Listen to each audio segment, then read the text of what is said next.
The final installment in the Star Wars series is a force to be reckoned with at the box office. Episode 3, Revenge of the Sith, broke several records during its first 4 days in theaters. Zach Irwin has more.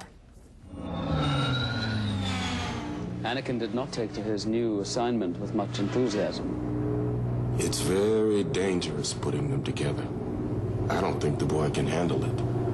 Star Wars Episode 3, Revenge of the Sith, ruled the box office galaxy. The film grossed the highest 4-day opening weekend ever, raking in more than $158 million. It set a single-day record of $50 million on Thursday alone. I guess what I'm trying to say here is, what are you doing for the rest of your life? What? Last weekend's #1 movie finishes at a distant second. Monster-in-Law gets hitched at #2, making close to $14.5 million. I got eyes in the back of my head. Come on, girl. They got it moving. They got it moving. Run away. Kicking and Screaming moves down to #3. The comedy tackled the competition, making $10.5 million. You think you know who you are? You have no idea. Crash and Unleashed round out the top 5 this weekend. Zach Irwin, CNN. We'll be back. And this programming note tonight. Change may be on the way for the Bush administration's anti-terrorism policies. According to the Washington Post, the administration is conducting a review of its anti-terrorism strategy in recognition that al-Qaeda has also changed significantly in recent years. Although officials have declined to speak about specifics, the Post says a lot of attention is being focused on how to deal with the new generation of terrorists now being trained in Iraq. The chairman of the Joint Chiefs of Staff joined thousands of motorcyclists in Washington, D.C. Sunday to celebrate Memorial Day weekend.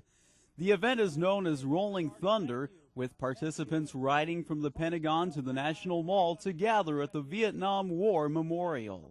A would-be rescuer on the ground is dead and another pilot seriously injured after a small plane crashed during a race at an air show near Oklahoma City.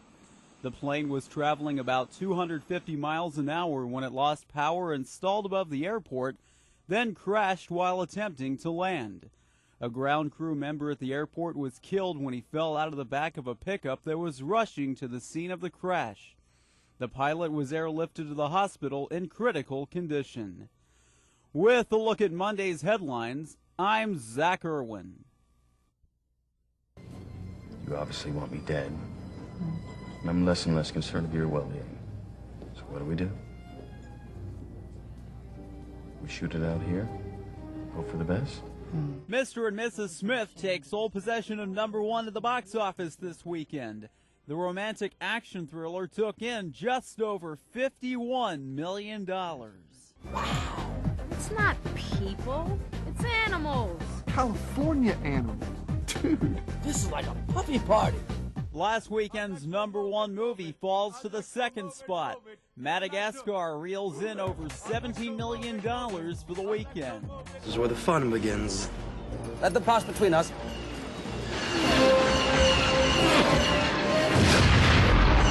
Star Wars Episode 3, Revenge of the Sith, holds on to #3. It grossed almost $15 million for the weekend, bringing total sales close to $250 million. Well, I hope they like this.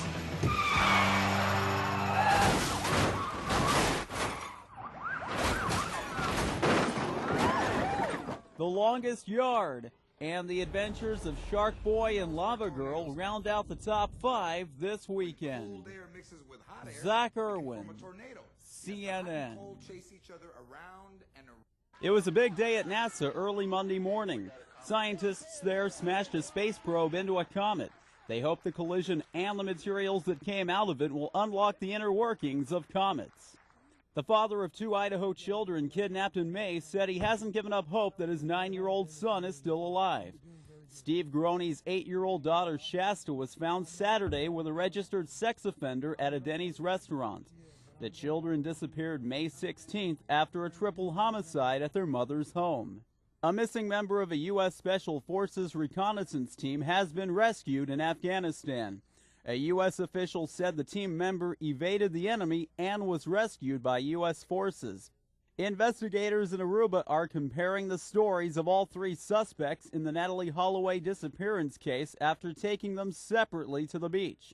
A court hearing in the case takes place early this week. And that's a look at the headlines. I'm Zach Irwin. Over the weekend, perhaps you saw it. Well, a holiday weekend may be just the boost that Hollywood needed to get out of its record slump. Zach Irwin has the latest box office numbers. I've never seen anything like this before. That many strikes of lightning in one spot. Is this the only place? Come on, put that down. Step back, please. Step back. You're going to fall in. Get back. War of the Worlds put a scare on the box office competition this 4th of July weekend. The sci-fi action-adventure made over $77.5 million for the weekend and $113 million since it opened on Wednesday. Are you so desperate to fight criminals that you lock yourself in to take them on one at a time? Actually, there were 7 of them. After 2 straight weeks at number 1, Batman Begins slides to number 2. It made $18.7 million this weekend, pushing total sales over $150 million. But they all try to kill you. Slowly, painfully, cripplingly, and then wham, they hurt you. Mr. and Mrs. Smith remains at number 3.